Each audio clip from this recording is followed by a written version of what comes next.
Hello student, welcome to all of you. हम लोग class 11 की केमिस्ट्री पढ़ रहे थे, जिसमें हम लोग रिडॉक्स रिएक्शन के बारे में जान रहे थे और लास्ट वीडियो में हमने आपको पढ़ाया भी होगा।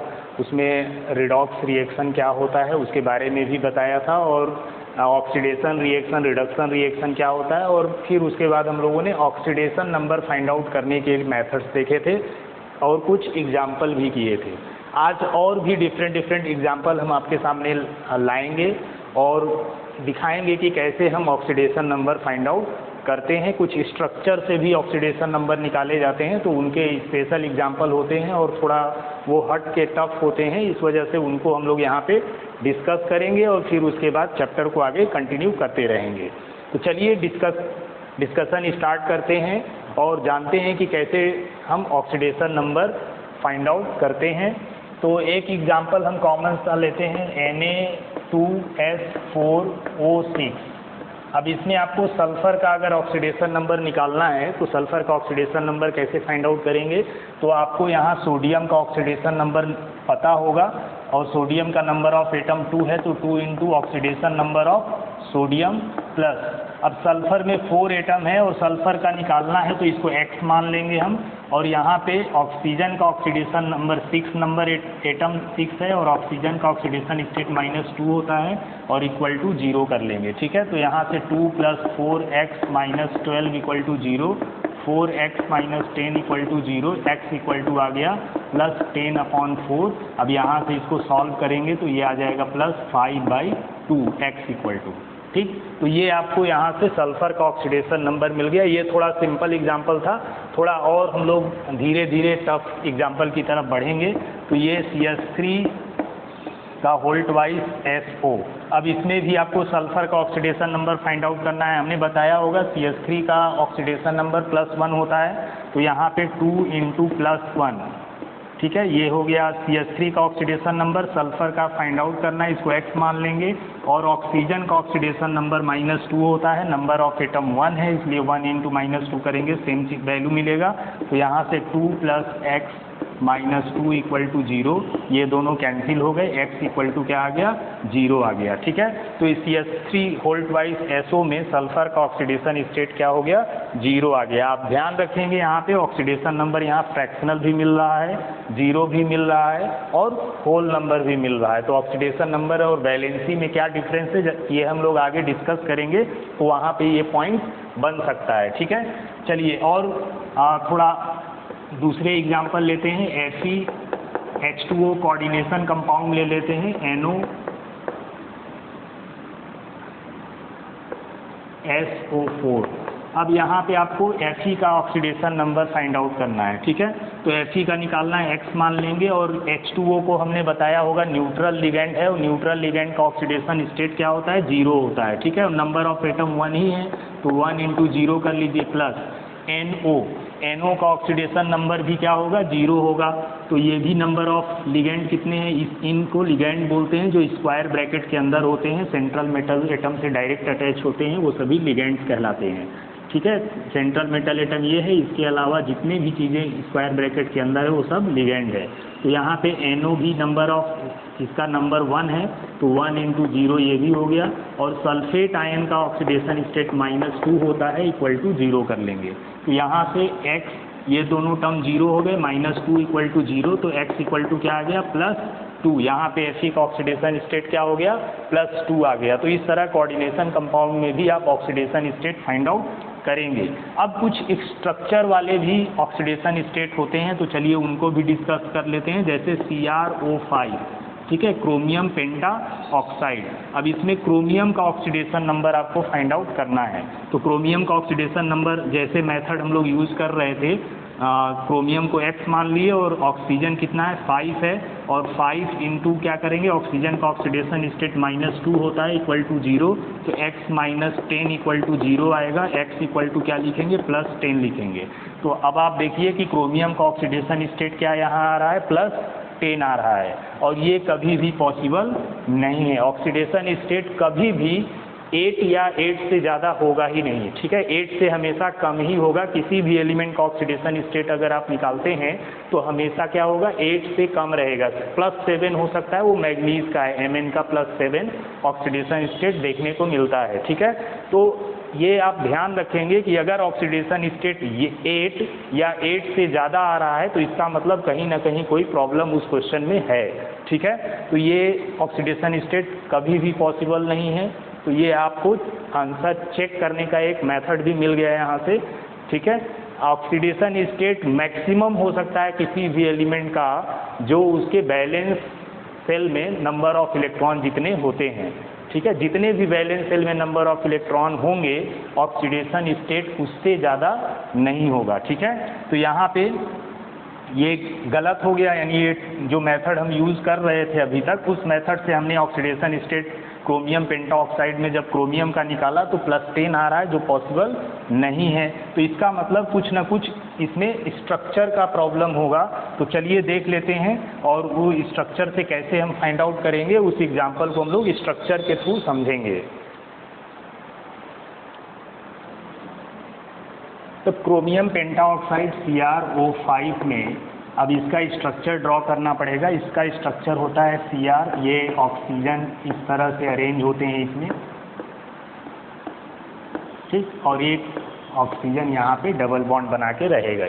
ये कुछ बटरफ्लाई की तरह दिख रहा है, इसलिए इस स्ट्रक्चर को बटरफ्लाई स्ट्रक्चर के नाम से भी जाना जाता है। अब आपको यहाँ पे स्पेशल ये है कि आप ध्यान देंगे कि जब भी ऑक्सीजन इस तरह अगर बॉन्ड बना रहा है, दो ऑक्सीजन एक साथ में आ रहा है, तो इसको बोलते हैं परऑक्साइड बॉन्ड, परऑक्साइड बॉन्ड, ठीक है। ऑक्सीजन जब इस तरह अगर अरेंज हो गया तो इसको हम परऑक्साइड बॉन्ड कहते हैं। और इस केस में ऑक्सीडेशन नंबर ऑफ ऑक्सीजन हो जाएगा ये -1 होगा। जनरली ऑक्सीजन का ऑक्सीडेशन स्टेट -2 होता है, लेकिन जब ऑक्सीजन इस तरह से अरेंज हो जाता है परऑक्साइड बॉन्ड में तो वहाँ पे हर ऑक्सीजन का ऑक्सीडेशन स्टेट क्या हो जाता है, -1 हो जाता है। तो आप देख रहे हैं कि यहाँ पे दो ऑक्सीजन आगे परऑक्साइड बॉन्ड बना रहे हैं और यहाँ पे भी दो ऑक्सीजन आके परऑक्साइड बॉन्ड बना रहे हैं। तो अब यहाँ पे इस ऑक्सीजन का जो ऑक्सीडेशन स्टेट होगा वो -2 ना होके क्या हो जाएगा, -1 हो जाएगा। यानी परऑक्साइड बॉन्ड में जितने भी ऑक्सीजन हैं उन सभी का ऑक्सीडेशन स्टेट क्या होगा, -1 होगा, ठीक है। तो यहाँ पे भी इसका भी -1 हो जाएगा, इसका भी -1 और इसका भी -1, लेकिन इसका क्या रहेगा, -2 रहेगा, क्योंकि यहाँ पे किसी तरह का परऑक्साइड बॉन्ड नहीं बन रहा है। परऑक्साइड बॉन्ड कैसे बनेगा, जब दो ऑक्सीजन इस तरह से अरेंज होंगे एक साथ बॉन्ड बना के, तो उस तरह उसको परऑक्साइड बॉन्ड हम कहेंगे। चलिए अब इसमें इसका ऑक्सीडेशन स्टेट अब निकाल लेते हैं। तो CrO5 में क्रोमियम का निकालना है, तो इसको X मान लिया हमने। अब आप देख रहे हैं कि 4 ऑक्सीजन जो है वो परऑक्साइड बॉन्ड बना रहे हैं, तो 4 ऑक्सीजन के लिए उसका ऑक्सीडेशन स्टेट क्या लिखेंगे, -1 लिखेंगे। और 1 ऑक्सीजन जो है वो परऑक्साइड बॉन्ड नहीं बना रहा है, तो इसके लिए हम ऑक्सीडेशन स्टेट क्या लिखेंगे, -2 ही लिखेंगे, इक्वल टू 0 कर लेंगे। तो यहाँ से x - 4 - 2 = 0, x - 6 = 0। अब x = क्या आ गया, +6 आ गया, और यही इसका करेक्ट ऑक्सीडेशन स्टेट होगा क्रोमियम का CrO5 में। तो ये स्ट्रक्चर के बिना पॉसिबल नहीं है। जब तक आप स्ट्रक्चर नहीं बनाएंगे तब तक आप इस तरह के क्वेश्चन को सॉल्व नहीं कर पाएंगे, और ऐसे ही क्वेश्चन एग्जाम में पूछने के चांसेस ज़्यादा होते हैं, ठीक है। चलिए नेक्स्ट एग्जाम्पल देख लेते हैं, H2SO8। अब इसमें आपको सल्फर का ऑक्सीडेशन स्टेट फाइंड आउट करना है। तो फिर से अगर आप सल्फर का ऑक्सीडेशन स्टेट निकालते हैं तो यहाँ से 2x + 8 × -2 = 0 हो गया है, 2 + 2x - 16 = 0, 2x - 14 = 0। अब यहाँ से 2x = +14, x = क्या आ गया, +7 आ रहा है। अब 7 भी क्या होगा, सल्फर के वैलेंस सेल में कितना होता है, सल्फर के वैलेंस सेल में 2, 8 और 6 इलेक्ट्रॉन होता है, और ऑक्सीडेशन स्टेट कितना आ रहा है, +7 आ रहा है। तो जितना वैलेंस सेल में इलेक्ट्रॉन होता है उतना ही मैक्सिमम ऑक्सीडेशन स्टेट किसी भी एलिमेंट का या एटम का आ सकता है। उससे अगर ज़्यादा आ रहा है तो इसका मतलब कुछ ना कुछ उसमें प्रॉब्लम है, ये आपको समझ जाना होगा, ठीक है। तो अब चलिए इसका अब स्ट्रक्चर बनाना पड़ेगा, क्योंकि इसका आना चाहिए मैक्सिमम +6 और आ रहा है यहाँ पे सल्फर का ऑक्सीडेशन स्टेट +7। तो अब इसका स्ट्रक्चर बना के हमें देखना पड़ेगा। तो इसका H OS, यहाँ पे इस तरह से ये कोऑर्डिनेट बॉन्ड बना लेगा और ये 2 ऑक्सीजन यहाँ पे इस तरह अरेंज होंगे। ये आप प्रैक्टिस कर लेंगे स्ट्रक्चर अच्छे से, ठीक है, और स्ट्रक्चर बना के प्रैक्टिस करेंगे तो आपको क्लियर हो जाएगा इसका। तो अब ये स्ट्रक्चर कैसे बनता है ये केमिकल बॉन्डिंग चैप्टर में हम लोग डिस्कस करेंगे। अब आप देख रहे हैं कि यहाँ पे 2 ऑक्सीजन क्या हो गया, परऑक्साइड बॉन्ड बना रहा है, बाकी ऑक्सीजन इसके इधर उधर हैं। तो अब आप ये जो 8 ऑक्सीजन है इसमें से 2 ऑक्सीजन परऑक्साइड बॉन्ड बना रहा है, तो उसके लिए ऑक्सीजन का ऑक्सीडेशन स्टेट क्या हो जाएगा, -1 हो जाएगा, ठीक है। तो 2 × 1 हाइड्रोजन का ऑक्सीडेशन स्टेट +1 होता है, तो 2 × +1 कर लिए, प्लस 2 × सल्फर का X मान लिए क्योंकि इसी को फाइंड आउट करना है। और यहाँ पे आप देख रहे हैं कि 2 ऑक्सीजन जो है वो परऑक्साइड बॉन्ड बना रहा है, तो उन 2 ऑक्सीजन के लिए हम ऑक्सीडेशन स्टेट क्या लिखेंगे, -1 लिखेंगे। और बाकी नंबर ऑफ ऑक्सीजन जो 6 बच रहे हैं वो 6 ऑक्सीजन परऑक्साइड बॉन्ड नहीं बना रहे हैं, इसलिए उनका ऑक्सीडेशन स्टेट हम -2 लिखेंगे। अब इसको सॉल्व कर लेंगे, 2 + 2x -2 -12 = 0 हो गया। अब यहाँ से 2 कैंसिल हो गया, 2x = +12 लिखेंगे, x = क्या आ जाएगा, यहाँ से x = हमें मिल जाएगा 12/2 यानी +6। अब ये करेक्ट ऑक्सीडेशन स्टेट आ गया। अभी आपने देखा कि सल्फर के वैलेंस शेल में 6 इलेक्ट्रॉन है तो 6 आ गया, इसका मतलब ये इसका करेक्ट मेथड है। ये ऊपर जो मेथड हमने निकाला था ये रॉन्ग मेथड है। इस तरह से ऑक्सीडेशन स्टेट इस वाले स्ट्रक्चर में सल्फर का नहीं निकलेगा।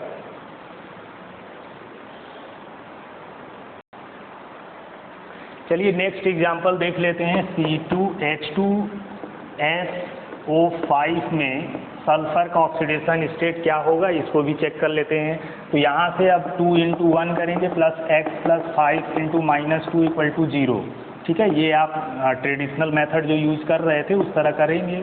तो यहाँ पे x -10 = 0 आ गया, x -8 = 0, x = क्या आ रहा है, +8 आ रहा है ऑक्सीडेशन स्टेट।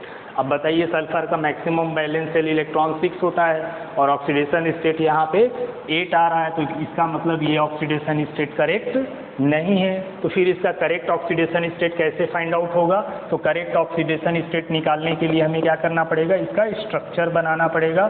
तो इस तरह इसका स्ट्रक्चर बना लेंगे और ये आपको ये इसका स्ट्रक्चर हो गया। आप देखिए 1 2 3 4 5 ऑक्सीजन है, 2 हाइड्रोजन है और 1 सल्फर एटम है। अब आप देख रहे हैं कि यहाँ पे 2 ऑक्सीजन क्या मिलके बना रहे हैं, परऑक्साइड बॉन्ड बना रहे हैं, तो इनके लिए इनका ऑक्सीडेशन स्टेट क्या होगा, -1 हो जाएगा। तो अब चलिए निकाल लेते हैं, 2 × +1 हाइड्रोजन का ऑक्सीडेशन स्टेट प्लस सल्फर को x मान लिया। अब यहाँ पे आप 2 ऑक्सीजन जो है वो परऑक्साइड बॉन्ड बना रहा है, तो 2 ऑक्सीजन के लिए उसका ऑक्सीडेशन स्टेट क्या लिखेंगे, -1 लिखेंगे। प्लस सल्फर के लिए अब बाकी जो 3 ऑक्सीजन बच रहे हैं उसके लिए ऑक्सीडेशन स्टेट -2 लिखेंगे, ठीक है। तो यहाँ से ये 2 + x -2 -6 = 0, ये 2 कैंसिल हो गया, x = +6, ये इसका सल्फर का ऑक्सीडेशन स्टेट हो गया इसके अंदर, ठीक है। तो इस तरह से हम ऑक्सीडेशन स्टेट को फाइंड आउट करते हैं और ये स्ट्रक्चर वाले ऑक्सीडेशन स्टेट ज़्यादा पूछे जाते हैं, तो इनको आप ध्यान रखेंगे, ठीक है। एक और देख लेते हैं CaOCl2। अब यहाँ पे देखिए ये ब्लीचिंग पाउडर है और ब्लीचिंग पाउडर में इसका केमिकल नेम क्या है, कैल्शियम ऑक्सीक्लोराइड। तो ब्लीचिंग पाउडर में आपसे क्लोरीन का ऑक्सीडेशन स्टेट पूछा हुआ है, ये थोड़ा सा अलग एग्जाम्पल है। अब ये इस तरह से आप क्लोरीन का ऑक्सीडेशन स्टेट नहीं बता पाएंगे, ठीक है। ये अपने आयंस में होगा, यानी इसको हम ऐसे भी लिख सकते हैं CaO Cl-, ठीक है। इस Ca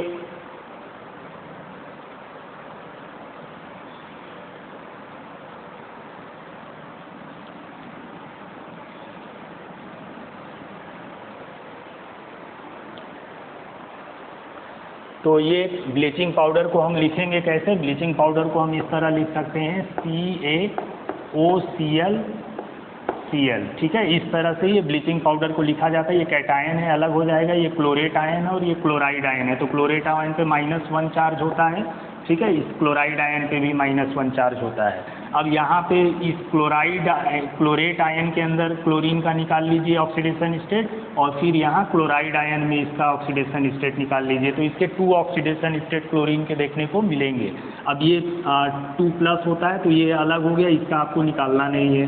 तो अब हम OCl- में क्लोरीन का ऑक्सीडेशन स्टेट क्या होगा ये फाइंड आउट कर लेते हैं। तो यहाँ पे ऑक्सीजन का -2 ऑक्सीडेशन स्टेट होता है, प्लस क्लोरीन का निकालना है, इसलिए x मान लिया इक्वल टू -1 कर लेंगे, ठीक है। तो x -1 + 2 करेंगे तो यहाँ पे क्लोरीन का ऑक्सीडेशन स्टेट क्या आ गया, ClO- के अंदर क्लोरीन का ऑक्सीडेशन स्टेट +1 आ गया। अब आप देख रहे हैं कि Cl- में क्लोरीन का निकालना है, तो इसका ऑक्सीडेशन स्टेट हमने बताया था कि सिंगल आयन, अगर सिंगल एटम का आयन है तो इसका मतलब वो उसका जो चार्ज है वही उसका ऑक्सीडेशन स्टेट कहलाता है। तो यहाँ पे Y की वैल्यू क्या मिल गई, -1 मिल गई, ठीक है। तो यहाँ क्लोराइड में क्लोरीन का ऑक्सीडेशन स्टेट -1 होगा और क्लोरेट में ऑक्सीजन उसका क्लोरीन का ऑक्सीडेशन स्टेट +1 होगा। तो इस तरह 2 ऑक्सीडेशन स्टेट क्लोरीन के होंगे। ऐसे डिफरेंट एग्जाम्पल आपको मिलते रहेंगे, आप उनको सॉल्व करेंगे, ठीक है।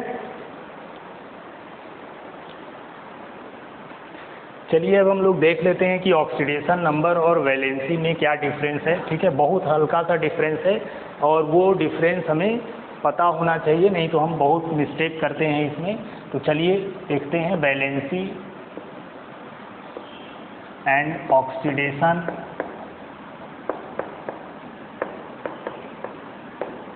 नंबर। फर्स्ट डिफरेंस अगर वैलेंसी की बात करें तो ये क्या है, कंबाइनिंग कैपेसिटी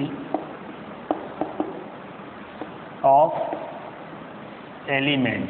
वैलेंसी के बारे में आप जानते होंगे, वैलेंसी लैटिन वर्ड वैलेंसिया से बना है और वैलेंसिया का मतलब होता है कंबाइनिंग कैपेसिटी। तो वैलेंसी क्या होता है, किसी भी एलिमेंट की कंबाइनिंग कैपेसिटी होता है, वो कोई एलिमेंट दूसरे एलिमेंट के साथ कैसे कंबाइन कर सकता है या कैसे कंबाइन करता है और उसका कंपाउंड का फार्मूला क्या बनता है। तो यही उसमें कंबाइनिंग कैपेसिटी को रिप्रेजेंट करता है और इसको हम लोग वैलेंसी के नाम से जानते हैं, ठीक है।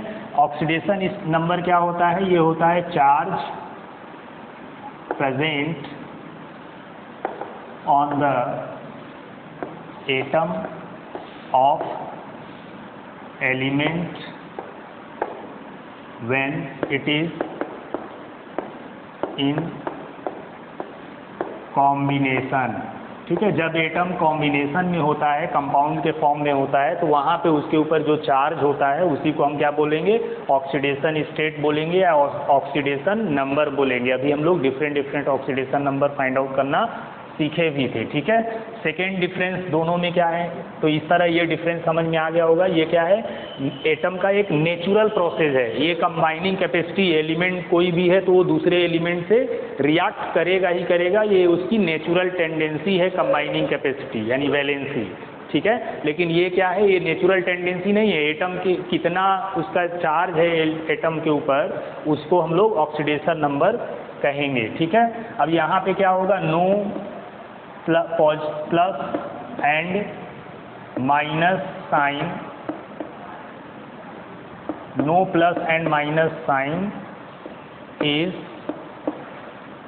Attached to it. यानी वैलेंसी में आपको प्लस माइनस साइन नहीं लिखना है, ये आप जरूर ध्यान रखेंगे।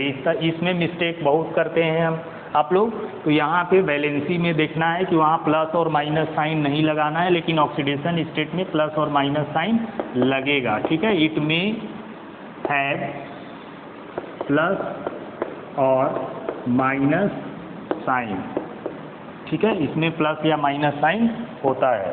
Third difference, it is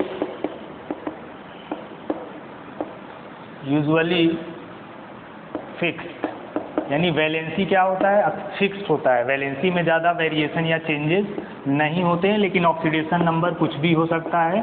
it may have different values, different value, ठीक, इसके अलग अलग वैल्यू हो सकते हैं, ठीक है। उसके बाद नेक्स्ट फोर्थ पॉइंट, अगर वैलेंसी की बात किया जाए तो ये हमेशा क्या होगा, होल नंबर होगा। इट ऑलवेज या ऑलवेज इन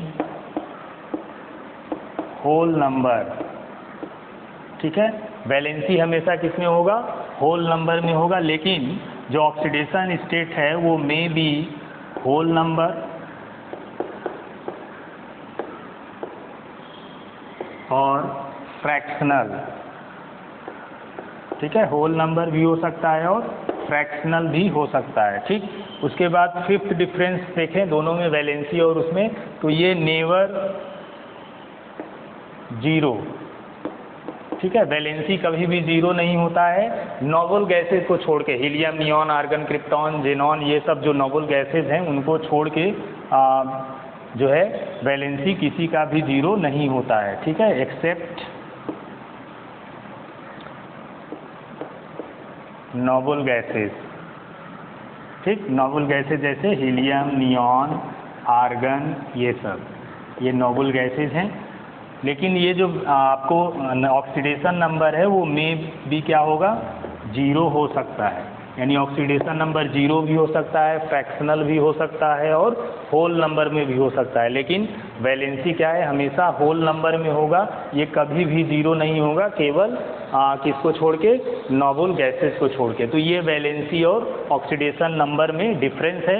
वैलेंसी को हम प्लस माइनस साइन के साथ नहीं लिखते हैं, लेकिन ऑक्सीडेशन स्टेट को हम हमेशा प्लस माइनस साइन के साथ लिखेंगे। बाकी जो वैलेंसी, जैसे अगर हमने बात किया यहाँ क्लोरीन की, क्लोरीन माइनस की वैलेंसी बताइए और ऑक्सीडेशन नंबर बताइए, तो वैलेंसी अगर लिखेंगे इसका तो वैलेंसी क्या हो जाएगा, 1 हो जाएगा। 1 माइनस चार्ज है तो 1 वैलेंसी हो गया, और ऑक्सीडेशन नंबर पूछा जाए तो -1 होगा। तो आप देख रहे हैं न्यूमेरिकल वैल्यू सेम है लेकिन साइन से डिफरेंट हो गया। ये यहाँ पे कोई प्लस माइनस साइन नहीं लगाया वैलेंसी में, लेकिन ऑक्सीडेशन नंबर में यहाँ पे साइन लगाना जरूरी है, ठीक है। उसी तरह Fe2+ में अगर वैलेंसी पूछा जाए, वैलेंसी कितना है आयरन की, तो वैलेंसी 2 है, और ऑक्सीडेशन नंबर कितना है तो +2 है।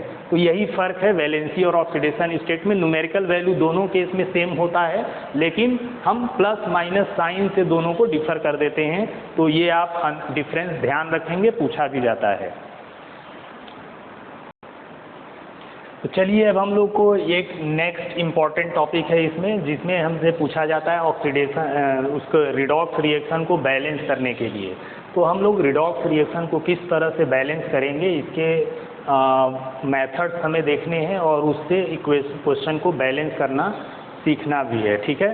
तो बैलेंस करने के लिए क्वेश्चन ये बैलेंस के लिए आता है। फर्स्ट मेथड है जो बैलेंस करने के, उसको हम लोग बोलते हैं ऑक्सीडेशन नंबर मेथड, ठीक है। ये फर्स्ट मेथड होगा। दोनों मेथड हमें सीखना है, 2 मेथड है, और दूसरा है आयन इलेक्ट्रॉन मेथड, ठीक है।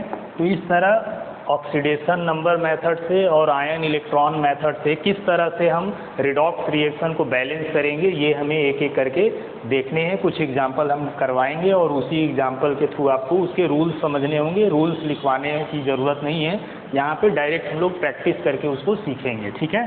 तो चलिए पहले इन मेथड से इक्वेशन को बैलेंस करने से पहले हमें कुछ पता होना चाहिए, कुछ रूल्स, यानी हाइड्रोजन और ऑक्सीजन एटम को बैलेंस कैसे किया जाता है अल्कलाइन मीडियम में और एसिडिक मीडियम में। क्योंकि क्वेश्चन में एसिडिक मीडियम कभी कभी लिख देता है और अल्कलाइन मीडियम लिख देता है। अल्कलाइन मतलब बेसिक मीडियम, ठीक है। तो उस तरह हमें हाइड्रोजन और ऑक्सीजन बैलेंस नहीं होते हैं उनके एटम्स, तो उनको कैसे हमें बैलेंस करना होगा उसको पहले देख लेते हैं और फिर उसके बाद हम एग्जाम्पल लेके आपको समझाएंगे आगे। तो अगर मान लीजिए कोई रिएक्शन आपका एसिडिक मीडियम में है, ठीक है, एसिडिक मीडियम में दिया है। एसिडिक मीडियम को कौन रिप्रेजेंट करता है, अगर H+ उसमें लगा है इक्वेशन में तो आप समझ जाइएगा रिएक्टेंट या प्रोडक्ट साइड किधर भी अगर H+ लगा है तो इसका मतलब वो एसिडिक मीडियम में दिया गया रिएक्शन है। तो उस एसिडिक मीडियम में लिखे गए रिएक्शन को हम लोग एसिडिक मीडियम वाले मेथड से ही उसके हाइड्रोजन और ऑक्सीजन को बैलेंस करेंगे, क्योंकि उसमें हाइड्रोजन और ऑक्सीजन के बैलेंसी से ही प्रॉब्लम देखने को मिलता है, ठीक है। तो एसिडिक मीडियम में अगर रहेगा तो क्या करेंगे हम, क्या रूल लगाएंगे, फॉर 1 एक्सेस, यहाँ पे हम हाइड्रोजन और ऑक्सीजन को बैलेंस करने के मेथड बता रहे हैं, ठीक है। For 1 excess oxygen atom add 1 H2O on the other side. ठीक है, यानी अगर एक ऑक्सीजन एटम चाहे रिएक्टेंट या प्रोडक्ट साइड में अगर ज़्यादा हो रहा है तो आपको क्या करना है, 1 H2O ऐड कर देना है दूसरे तरफ। अगर रिएक्टेंट में ज़्यादा हो रहा है तो प्रोडक्ट में आपको H2O ऐड कर देना है। ठीक है, और अगर प्रोडक्ट में ज़्यादा हो रहा है तो रिएक्टेंट में आपको H2O ऐड कर देना है। ठीक है, आप देखिए A और B ये आपका रिएक्टेंट और प्रोडक्ट है। अगर इधर हाइड्रोजन ज़्यादा हो रहा है तो आपको H2O किधर जोड़ना है, प्रोडक्ट में जोड़ना है। ये एसिडिक मीडियम में हम आपको बता रहे हैं। ठीक, तो अगर इसमें रिएक्टेंट में हाइड्रोजन ज़्यादा हो रहा है तो प्रोडक्ट में आपको एक वाटर मॉलिक्यूल ऐड कर देना है। ठीक, अब एंड 2OH, इसमें OH नहीं जोड़ना है एसिडिक मीडियम में, and 2H plus on the same side. ठीक, तो एक एक्सेस ऑक्सीजन होने पर 1 H2O को हम दूसरे साइड जोड़ देंगे और 2H प्लस को हम उसी साइड जोड़ देंगे। जैसे यहाँ पे एक H प्लस एक ज़्यादा था, एक हाइड्रोजन एटम ज़्यादा था, तो दूसरे तरफ हमने 1 H2O ऐड किया और दूसरे तरफ क्या करेंगे, 2H प्लस ऐड कर देंगे। ठीक है, 2 हाइड्रोजन, तो इस तरह 3 हाइड्रोजन एटम इधर हो जाएगा। ठीक है, तो ये आपको करना है एसिडिक मीडियम में। उसी तरह अल्कलाइन मीडियम में क्या करना है उसको भी देख लेते हैं। तो यहाँ पे सेकेंड रूल हो जाएगा, अल्कलाइन मीडियम। तो अल्कलाइन मीडियम में for 1 excess oxygen atom add 1 H2O on the same side and 2OH minus on the other side। ठीक है, तो क्या रूल है, फॉर 1 एक्सेस ऑक्सीजन एटम, मान लीजिए इधर रिएक्टेंट साइड में एक ऑक्सीजन एटम बढ़ गया है। ठीक है, तो प्रोडक्ट साइड में आप क्या करेंगे, प्रोडक्ट B है तो प्रोडक्ट साइड में लिखा है 1 excess oxygen atom add 1 H2O on the same side, तो इसी साइड आप 1 H2O ऐड कर दीजिए। ठीक है, जिधर ऑक्सीजन ज़्यादा है उसी तरफ क्या करेंगे, 1 H2O ऐड कर देंगे and 2OH on the other side, और इसकी तरफ क्या करेंगे, 2OH माइनस ऐड कर देंगे प्रोडक्ट साइड में। ठीक है, अगर मान लीजिए अभी भी इक्वेशन बैलेंस नहीं होता है, यानी हाइड्रोजन और ऑक्सीजन एटम अभी भी बैलेंस नहीं होते हैं, तब आगे क्या करेंगे, तब आगे आपको क्या करना है, यहाँ पे in case hydrogen atom are still unbalanced for 1 excess hydrogen atom add 1 OH minus on the same side and 1 H2O on the other side।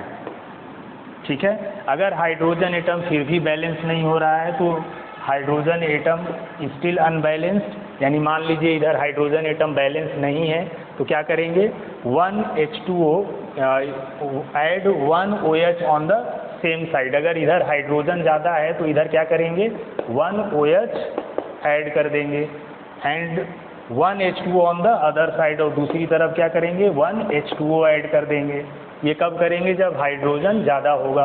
अगर इधर हाइड्रोजन रिएक्टेंट में ज़्यादा है तो उसी तरफ 1 OH जो ऐड करेंगे और दूसरी तरफ 1 H2O ऐड कर देंगे। तो इस तरह हाइड्रोजन एटम अगर अनबैलेंस है तो वो क्या हो जाएगा? बैलेंस हो जाएगा। एक और मेथड है तो वो जनरल है, उसका एसिडिक और अल्कलाइन मीडियम से मतलब नहीं है। अल्कलाइन मीडियम का मतलब है OH माइनस। अगर रिएक्शन में OH माइनस रिएक्टेंट या प्रोडक्ट साइड किधर भी लिखा हो तो आप समझिएगा कि वो अल्कलाइन मीडियम को रिप्रेजेंट कर रहा है। ठीक है, तो यहाँ पे क्या करेंगे? एक और रूल याद रखिए, जब इसमें हाइड्रोजन और ऑक्सीजन केवल वाटर मॉलिक्यूल लगाने से बैलेंस हो जाएगा। तो इन सम केसेस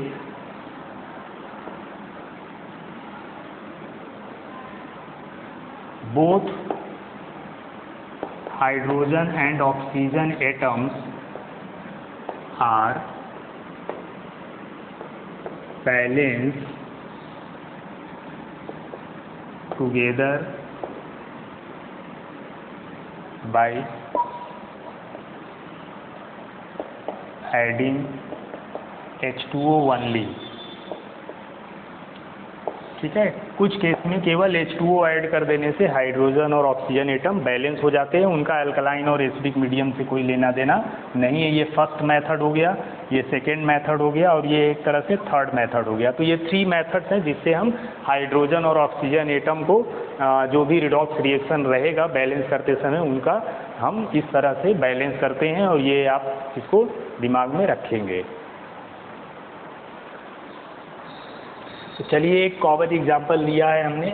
यहाँ पे ऑक्सीडेशन नंबर मेथड से हमें इस इक्वेशन को बैलेंस करना है। ये आयनिक फॉर्म में लिखा गया इक्वेशन है, मॉलिक्यूलर फॉर्म में रहेगा तो यहाँ पे आयंस नहीं दिया रहेगा, चार्ज नहीं दिया रहेगा। ठीक है, तो ये आयनिक फॉर्म में लिखा हुआ इक्वेशन है। अब इसको एसिडिक मीडियम में बैलेंस करना है। ठीक है, यहाँ पे एसिडिक मीडियम लिख दिया गया है। अगर एसिडिक मीडियम ना लिखा होता तो यहाँ पे H+ कहीं रिएक्टेंट में पड़ा होता तो उससे आप समझ जाते कि ये एसिडिक मीडियम में इक्वेशन को बैलेंस हमें करना है।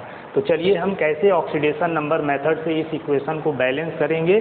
ठीक है, इसको चेक कर लेते हैं। तो सबसे पहले यहाँ पे हम ऑक्सीडेशन स्टेट निकाल लेंगे। जो फर्स्ट एलिमेंट है उन सभी का ऑक्सीडेशन स्टेट फाइंड आउट कर लेंगे। तो यहाँ पे Mn का ऑक्सीडेशन स्टेट क्या आएगा, इसको आप फाइंड आउट करना जानते हैं। इसको x मान लेंगे, 4 × -2 = -1। तो यहाँ से x - 8 = -1, तो x क्या मिल जाएगा? +7 मिल जाएगा। तो यहाँ Mn का ऑक्सीडेशन स्टेट क्या आ जाएगा? +7 आ जाएगा। SO3 में सल्फर का ऑक्सीडेशन स्टेट क्या हो जाएगा? 3 × -2 = -2। तो x - 6 = -2, x क्या आ जाएगा यहाँ पे?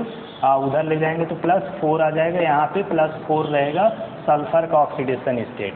ठीक है, इसमें Mn का ऑक्सीडेशन स्टेट क्या आएगा? यहाँ पे निकालेंगे x + 4 × -2 = -2। तो यहाँ पे x - 8 = -2, x क्या आ जाएगा? यहाँ +6 आ जाएगा। ठीक, तो यहाँ Mn का ऑक्सीडेशन स्टेट +6 है, और यहाँ सल्फर का ऑक्सीडेशन स्टेट क्या आ जाएगा? यहाँ पे ये x और ये 4 × -2 = -2। तो x - 8 = -2। यहाँ पे x क्या आ जाएगा? यहाँ उधर ले जाएंगे तो -2 + 8 करेंगे, +6 आ जाएगा। ठीक है, तो ये +6 आ गया इसका ऑक्सीडेशन स्टेट सल्फर का यहाँ पे। अब आप इसको बैलेंस करना है, तो बैलेंस कैसे करेंगे आप इसमें? अब इस इक्वेशन में आप देख रहे हैं कि Mn का ऑक्सीडेशन स्टेट क्या है? यहाँ पे +7 है, और यहाँ Mn का ऑक्सीडेशन स्टेट क्या है? +6 है। तो यहाँ पे इसका क्या हो रहा है? ये इसका ऑक्सीडेशन हो रहा है या रिडक्शन हो रहा है? यहाँ पे घट रहा है ना ऑक्सीडेशन स्टेट। तो प्रोसेस क्या हो गया? रिडक्शन का प्रोसेस हो गया। यहाँ सल्फर का ऑक्सीडेशन स्टेट +4 है, और यहाँ सल्फर का ऑक्सीडेशन स्टेट +6 है, बढ़ रहा है। तो जब ऑक्सीडेशन स्टेट बढ़ता है तो प्रोसेस क्या होता है? ऑक्सीडेशन का प्रोसेस होता है। ठीक है, तो चलिए कोई एक हाफ रिएक्शन हम यहाँ से ले लेते हैं। तो फर्स्ट स्टेप में क्या करेंगे? चाहे तो ऑक्सीडेशन या रिडक्शन का कोई भी एक हाफ रिएक्शन हम यहाँ ले लेंगे नीचे, और उसमें हम एटम को बैलेंस कर लेंगे। तो MnO4 2-। अब आप देख रहे हैं कि यहाँ पे ऑक्सीडेशन स्टेट +7 है, और यहाँ पे ऑक्सीडेशन स्टेट +6 है। तो अब यहाँ ऑक्सीडेशन स्टेट डिक्रीज हो रहा है। तो डिक्रीज कितने का हो रहा है? डिक्रीज हो रहा है +1 का। 7 में से 6 को माइनस करेंगे तो +1 decrease in oxidation state of manganese equal to +1 per atom of MnO4 minus. तो MnO4 माइनस में मैग्नीज का ऑक्सीडेशन स्टेट इधर से इधर जाने में कितना डिक्रीज हो रहा है, 1 का डिक्रीज हो रहा है। तो ये डिक्रीज नंबर आपको याद रखने होंगे, इसका आगे हम यूज़ करेंगे, ठीक है। सेकेंड में क्या हो गया, O3 - 2 और यहाँ से SO4 2-। अब आप देख रहे हैं कि यहाँ सल्फर का ऑक्सीडेशन स्टेट +4 है और यहाँ पे +6 है, तो इंक्रीज हो रहा है, कितने का इंक्रीज हो रहा है, +2 का इंक्रीज हो रहा है, ठीक है। ऑक्सीडेशन स्टेट में +2 का इंक्रीज हो रहा है। इधर सल्फर का 1 एटम है, इधर भी 1 एटम है, तो पर एटम कितना इंक्रीज कर रहा है ऑक्सीडेशन स्टेट, +2। अब जो इंक्रीज वाला नंबर है उससे इसमें और डिक्रीज वाले नंबर से इस वाले इक्वेशन में मल्टीप्लाई कर देंगे। तो यहाँ ऊपर 2 से मल्टीप्लाई करेंगे, रिएक्टेंट प्रोडक्ट जितने भी टर्म हैं सब में, तो 2 MnO4 माइनस। अब ये चार्ज से हमें मतलब नहीं है, ये चार्ज हम ऑक्सीडेशन स्टेट ये तभी लिखते हैं जब इंक्रीज और डिक्रीज पता करना होता है। अब नेक्स्ट स्टेप में हम इस ऑक्सीडेशन स्टेट को अब नहीं लिखेंगे, लेकिन जो पहले से चार्ज दिया था वो ज़रूर लिखेंगे, ठीक है। तो यहाँ से ये आ गया 2 MnO4 माइनस, यानी इसमें 2 से मल्टीप्लाई कर दिया। अब इस वाले इक्वेशन में 1 से मल्टीप्लाई करेंगे तो सेम चीज़ रहेगा, उसमें कोई चेंजेस नहीं देखने को मिलेगा। तो ये SO4 2- ऐसे ही बना रहेगा, ठीक। अब आप देखिए कि दोनों इक्वेशन में नंबर ऑफ एटम तो बैलेंस हो गए। अब नंबर ऑफ एटम बैलेंस हो गए तो हमें क्या करना है, हाइड्रोजन और ऑक्सीजन को भी बैलेंस करना है। थर्ड स्टेप में क्या करेंगे, इन दोनों इक्वेशन को ऐड करके लिख देंगे। अभी हाइड्रोजन और ऑक्सीजन को नहीं बैलेंस करेंगे, पहले ये इंक्रीज और डिक्रीज कितना हो रहा है ऑक्सीडेशन स्टेट में, उससे दोनों में मल्टीप्लाई कर देंगे, इंक्रीज वाले से दूसरे इक्वेशन में और डिक्रीज वाले नंबर से दूसरे इक्वेशन में। उसके बाद दोनों इक्वेशन को हम ऐड करके लिख लेंगे ऐसे, MnO4 माइनस और plus SO3 2- arrow 2 MnO4 2- plus SO4 2-। इस तरह हम इक्वेशन को ऐड करके लिख लेंगे। अब चेक करेंगे इसमें कि हाइड्रोजन और ऑक्सीजन एटम बैलेंस है या नहीं है। Mn इधर 2 है, Mn इधर भी 2 है, बैलेंस है। ऑक्सीजन इधर 4 और इसमें 3, 7 ऑक्सीजन एटम है और इधर कितना है, 4 2 8 और 4 इसमें है, 12 ऑक्सीजन एटम है। अब बताइए यहाँ पे ऑक्सीजन एटम क्या है, यहाँ पे ऑक्सीजन एटम इधर 4 2 8 8 9 10 11 ऑक्सीजन एटम इधर है और इधर ऑक्सीजन एटम कितना है, 8 और 4 12 ऑक्सीजन एटम है। इधर 1 ऑक्सीजन एटम क्या है, ज़्यादा हो रहा है। तो आपको हमने एसिडिक, और ये एसिडिक मीडियम में है, तो हमने एसिडिक मीडियम में रूल आपको बताया होगा, for 1 excess of oxygen atom add 1 H2O on the same side. तो जिधर जितना ऑक्सीजन एटम ज़्यादा है उधर उतना ही H2O ऐड कर देंगे। तो आप देख रहे हैं कि इधर 11 ऑक्सीजन एटम है, इधर 12 ऑक्सीजन एटम है, यानी 1 ऑक्सीजन एटम इधर ज़्यादा है, तो आप क्या करेंगे, इधर उतना H2O ऐड कर देंगे जितना ऑक्सीजन एटम इधर ज़्यादा है, ठीक है। और अगर इधर ऑक्सीजन एटम आपने ऐड किया है तो अपोजिट साइड में उसके डबल क्या करेंगे, हाइड्रोजन एटम ऐड कर देंगे। तो यहाँ पे 2H+ ऐड कर देंगे इधर रिएक्टेंट साइड में। अब आप इक्वेशन को देख लीजिए बैलेंस हुआ कि नहीं हुआ, फिर से लिख लेंगे फोर्थ स्टेप में बैलेंस्ड इक्वेशन। तो ये हो गया 2 MnO4 minus plus SO3 2- plus 2H+ arrow 2 MnO4 -2 plus SO4 2- plus H2O। अब आप चेक करिए यहाँ पे देखिए 2 Mn बैलेंस है, यहाँ पे ऑक्सीजन 8 और यहाँ पे 3 हुआ, ठीक है। 8 और 3 कितना हो गया, यहाँ पे 11 और इधर कितना है 8, अच्छा 13 हो जा रहा है ना।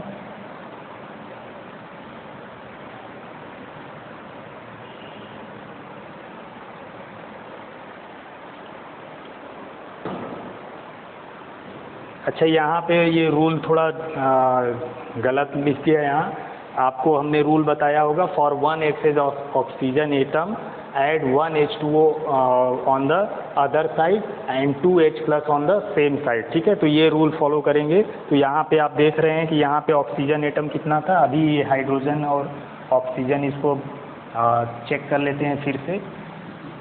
तो यहाँ पे देखिए, अब इधर ऑक्सीजन एटम कितना था, इधर ऑक्सीजन 8 और 3 कितना हो गया, 11 हो गया, और इधर ऑक्सीजन एटम 8 और 4 कितना हो गया, 12 हो गया।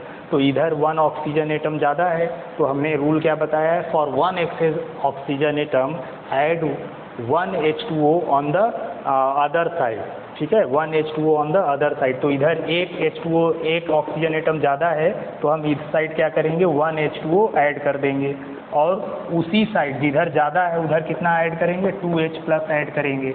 अब आप इक्वेशन को देखिए, यहाँ H2O आ जाएगा, ठीक, ये H2O आ जाएगा यहाँ पे, और इधर क्या आ जाएगा, H प्लस 2H प्लस आ जाएगा। अब आप बैलेंस करिए इसको, 2Mn, तो Mn तो बैलेंस ही है, ये 8 हो गया, और 11 और 1 12 हो गया ऑक्सीजन एटम यहाँ पे, और इधर 12 ऑक्सीजन एटम था ही। अब इधर हाइड्रोजन कितना हो गया, 2 हाइड्रोजन हो गया, और इधर भी 2 हाइड्रोजन है, यानी ये इक्वेशन बैलेंस हो गया। तो इस तरह से हम इक्वेशन को बैलेंस करेंगे ऑक्सीडेशन नंबर मेथड से। तो ऑक्सीडेशन नंबर मेथड में ये ये ध्यान रखना है आपको कि हमें ऑक्सीडेशन स्टेट में इंक्रीज और डिक्रीज जो है उसको फाइंड आउट कर लेंगे, और एक दूसरे में मल्टीप्लाई करके इक्वेशन को ऐड कर लेंगे, और फिर उसके बाद हम ऑक्सीजन और हाइड्रोजन एटम के बैलेंसिंग को देखेंगे। उसके लिए हमने एसिडिक मीडियम और अल्कलाइन मीडियम आपको मेथड बताया हुआ है, ठीक है। तो इस तरह से आपको इक्वेशन बैलेंस करने को मिलेगा। आप ऑक्सीडेशन स्टेट निकालना जानते हैं, तो इस तरह सबका निकाल के कर लेंगे आप।